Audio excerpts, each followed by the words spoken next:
Values in human relationship में पिछले 2 video में हम ट्रस्ट के बारे में और रेस्पेक्ट के बारे में डिस्कस कर चुके हैं। ट्रस्ट एक फाउंडेशन वैल्यू है और रेस्पेक्ट का मतलब है right evaluation on the basis of self. जब ट्रस्ट और रेस्पेक्ट दोनों एंश्योर होंगे तो एक तीसरी भावना उत्पन्न होती है, तीसरी फीलिंग आती है और वो है अफेक्शन। अफेक्शन या स्नेह। Affection is the feeling of being related to the other.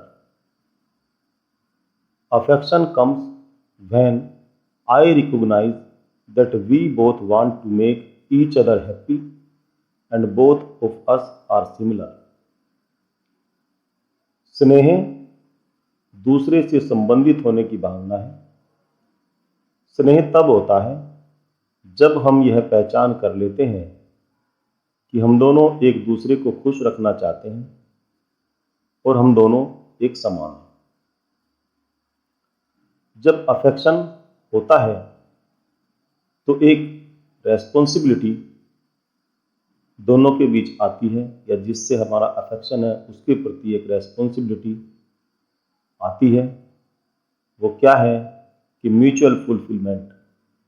जिनके बीच अफेक्शन है उनके बीच म्यूचुअल फुलफिलमेंट को इंश्योर करने की जिम्मेदारी अफेक्शन के बाद आती है। अगर दो लोगों के बीच में जेलसी है या अपोजिशन है, इट मीन्स उनके बीच अफेक्शन नहीं है। और ये हमने देख लिया, अफेक्शन तभी होगा जब ट्रस्ट और रेस्पेक्ट को इंश्योर कर लिया जाएगा। अफेक्शन के बाद नेक्स्ट भावना या नेक्स्ट फीलिंग जो है वो है केयर एंड गाइडेंस। जिसके प्रति अफेक्शन होगा उसके प्रति दो फीलिंग्स और आती हैं, केयर या ममता और गाइडेंस या वात्सल्य। केयर या ममता का मतलब है किसी के संबंधियों, भाई बहनों, बच्चों और माता पिता आदि, या जिससे भी हम रिलेशन महसूस करते हैं, जिसको हम रिलेटेड मानते हैं, उसके शरीर के प्रति जिम्मेदारी की भावना। शरीर के प्रति जिम्मेदारी की भावना का अर्थ है कि उसके पोषण और उसकी सुरक्षा से संबंधित जिम्मेदारी की भावना। या care is the feeling of responsibility towards the body. और बॉडी से मतलब है nurturing and protection of the body of one's relatives, siblings, children and parents etcetera, जिनसे भी रिलेटेड महसूस करता है। तो केयर है शरीर के प्रति जिम्मेदारी, और इसमें आपको फिजिकल फैसिलिटीज की आवश्यकता होती है। अन्य जितने फीलिंग्स हैं उनमें फिजिकल फैसिलिटीज की आवश्यकता या तो नहीं होती या बहुत कम होती है, सिंबॉलिक होती है। अब जो दूसरी भावना है वात्सल्य या गाइडेंस। गाइडेंस का क्या मतलब है? अपने संबंधियों, करीबियों के स्वयं के प्रति उत्तरदायित्व की भावना, उनमें सही समझ और सही भावना सुनिश्चित करना। Guidance is the feeling of responsibility towards the self of my relatives, close ones, ensuring right understanding and right feeling in them. जिनसे हम अपना रिलेशन महसूस करते हैं उनके अंदर सही भावना उत्पन्न करना, सही वैल्यूज उनके अंदर विकसित करने की जो जिम्मेदारी है, जो भावना है, वो गाइडेंस की श्रेणी में आती है। और अफेक्शन के बाद ही केयर और गाइडेंस दोनों उत्पन्न होते हैं। तो care and guidance are the natural outcome of affection. इसके बाद अगली फीलिंग है रेवरेंस या श्रद्धा। The feeling of accepting excellence in another is called shraddha या रेवरेंस। अब एक्सीलेंस क्या है? Ability of understanding harmony and living in harmony at all 4 levels. It is a deep respect for someone. श्रद्धा को अगर समझें तो दूसरे में उत्कृष्टता को स्वीकार करने की भावना को श्रद्धा कहते हैं। अब उत्कृष्ट का क्या है? चारों स्तरों पर सद्भाव को समझना और सद्भाव में जीने की योग्यता को उत्कृष्टता कहते हैं।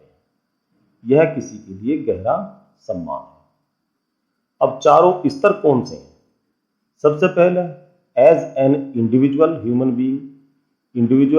बीइंग के स्तर पर हम हार्मनी को समझे और हार्मनी में जिए। As a member of family, परिवार के सदस्य के रूप में हम हार्मनी को समझे और हार्मनी में जिए। As a member of society, समाज के एक सदस्य के रूप में हम हार्मनी को समझें और हार्मनी में जिए। As an unit in nature and existence, और नेचर और एग्जिस्टेंस में भी हम अपने आप को उसमें एक यूनिट के तौर पर मानते हुए उसके प्रति हार्मनी को समझे और हार्मनी में जिए। यदि ये सारी चीज़ें, इन चारों स्तरों पर हम हार्मनी को समझते हैं, हार्मनी में जीते हैं, तो इसका मतलब है कि हमने एक्सीलेंस को या उत्कृष्टता को अचीव कर लिया है। और जब हम उत्कृष्टता को अचीव कर लेते हैं तो क्या करते हैं? One help to bring the other to his level. हम दूसरों की भी मदद करेंगे ताकि वो इस स्तर तक आ जाए। तो रेवरेंस का मतलब क्या है? श्रद्धा की भावना। किसके प्रति? जिसने एक्सीलेंस को अचीव कर लिया हो। एक्सीलेंस क्या है? चारों स्तरों पर सामंजस्य को समझने और सामंजस्य में जीने की योग्यता। अब जब हम किसी के प्रति श्रद्धा रखते हैं तो क्या करेंगे? We follow him to achieve excellence. हम भी उसका अनुसरण करेंगे और हम भी उसके जैसे बनने का प्रयास करेंगे।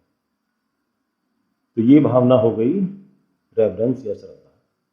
इसके बाद नेक्स्ट फीलिंग है ग्लोरी या गौरव। ग्लोरी क्या है? Glory is a feeling for a person who has striven for excellence.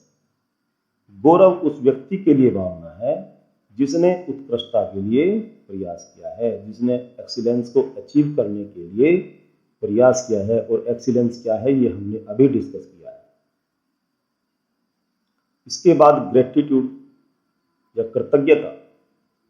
Gratitude is the feeling of acceptance for those who have made efforts for my excellence.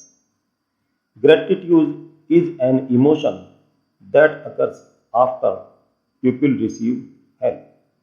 कृतज्ञता उन लोगों के लिए स्वीकृति की भावना है जिन्होंने मेरी उत्कृष्टता के लिए प्रयास किए हैं। यह एक आभार व्यक्त करने की भावना है जो लोगों द्वारा सहायता प्राप्त करने के बाद होती है।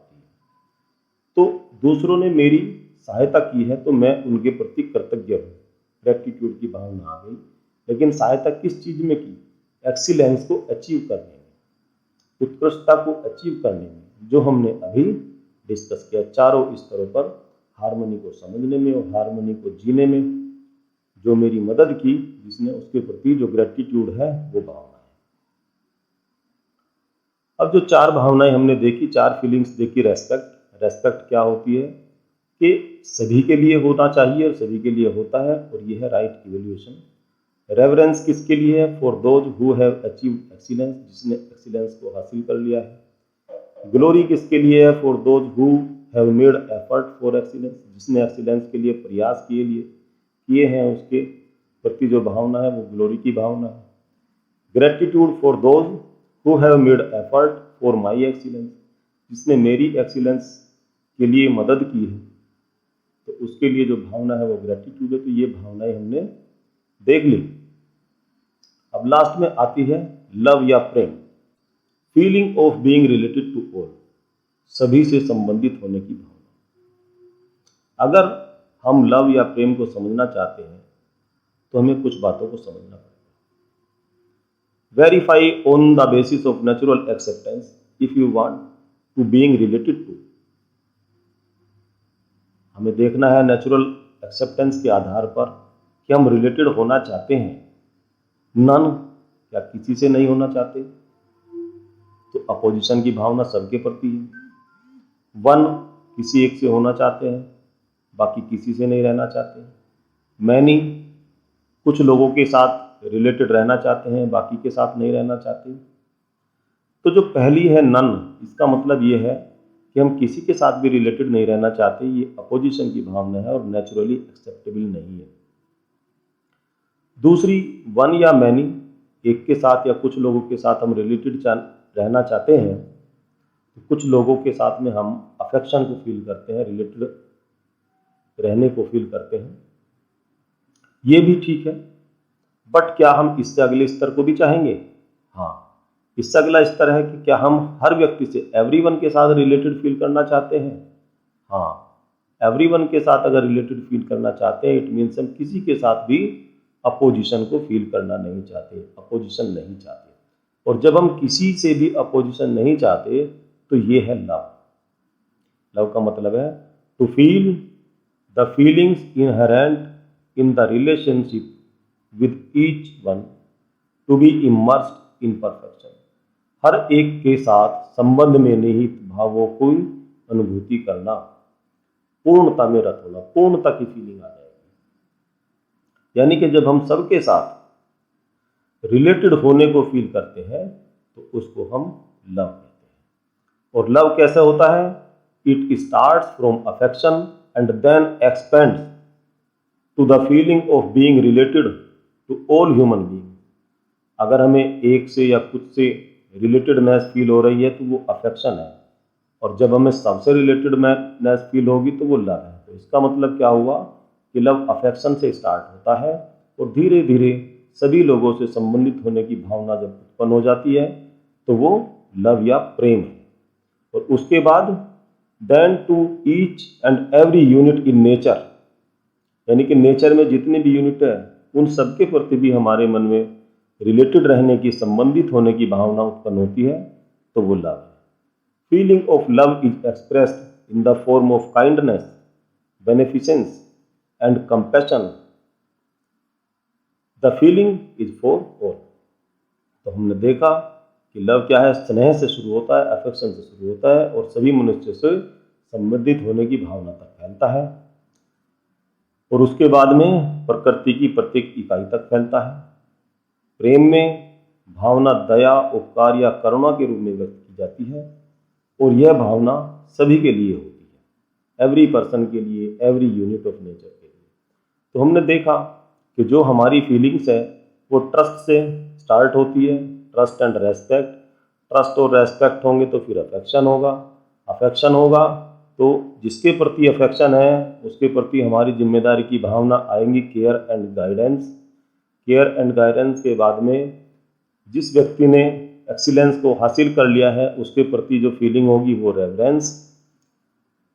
जिस व्यक्ति ने एक्सीलेंस को हासिल करने के लिए प्रयास किए हैं उसके प्रति फीलिंग होगी ग्लोरी, और जिसने हमारे लिए, हमें एक्सीलेंस में पहुंचाने के लिए हमारी मदद की है उसके प्रति होगी ग्रेटिट्यूड। और जब इन सब के बाद में सबसे रिलेटेड होने की जो फीलिंग होती है, सभी से संबंधित होने की जो भावना होती है, उसे कहेंगे लव या प्रेम, और प्रेम को हम कंप्लीट वैल्यू कहते हैं। इसका मतलब है feeling of belonging to all, सभी से संबंधित होने की भावना। और जब सभी से संबंधित होने की भावना होगी तभी हम अनडिवाइडेड सोसाइटी या वर्ल्ड फैमिली की बात कर सकते हैं, तभी ये संभव है। इसका मतलब ये हुआ कि अनडिवाइडेड सोसाइटी या वर्ल्ड फैमिली के लिए लव या प्रेम मूलभूत आवश्यकता